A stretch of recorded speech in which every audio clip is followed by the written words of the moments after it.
When we buy donuts from market, it seems how difficult it is to make a donut.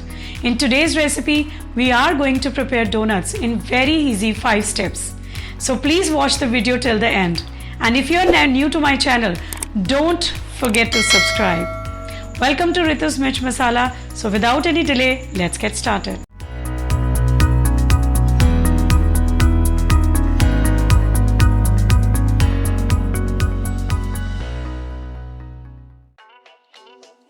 So first we'll take warm milk. The procedure we are going to do now is to activate the yeast, and to this we add powdered sugar and yeast, which is made used for making breads. So now we are going to cover it for about 25 minutes.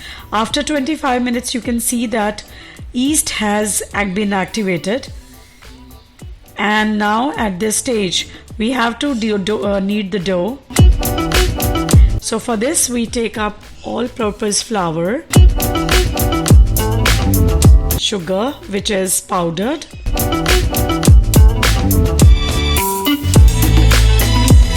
and a pinch of salt, and some melted butter or refined oil. So the yeast which we had activated before, we are going to use it for making the dough. So we have to knead the dough the way we generally do it for making chapatis. A very simple process. I'm also adding the link of the video in which I had taught how to knead the dough. And the dough which is here is little sticky. So for this I have used additional warm milk. Please use only warm milk. After 1 hour, the dough has risen to double. We punch it and we deflate it. We'll take it out on a counter, and the next step which I'm going to share with you is little important. Please watch it carefully. We have to grease our hands and we have to dust the counter. It is just because the dough is little sticky at this stage, so we have to activate the gluten. So for that we stretch, fold and bang. Please remember, first we have to stretch, we have to fold, and then we have to bang. And in between, if it is required, we can dust a bit of refined flour and we can grease hands.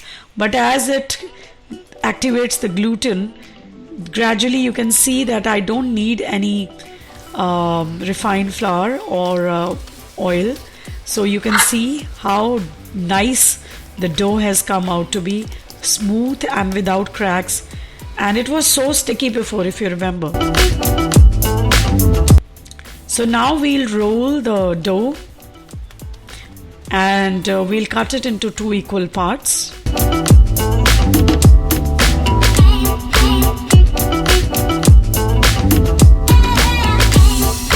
So we'll cover the rest of the dough as it may get dried off.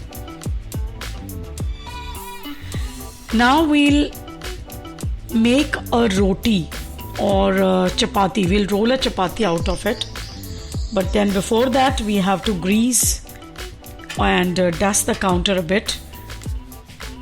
We have to grease the rolling pin a bit, so that will ensure that there will be no sticking with the rolling pin. The roti or chapati which we are going to roll is not supposed to be more than 3/4 of an inch. And here we are going to cut it. I have simply used a steel katori or a bowl and a bottle cap. So we can apply little refined flour on it so that the cap does not stick to the dough. So generally this can be done by a dough maker, but this is a very easy process, and it is available at everybody's home. So we'll remove the leftover and we'll take out the donuts. I have made both big and small donuts, so you can prepare as per your wish. So here I am repeating the procedure for you. So you can see that just with 1.5 cup of flour, so many donuts have been made. Now is the final step of frying it. So we'll check the oil first.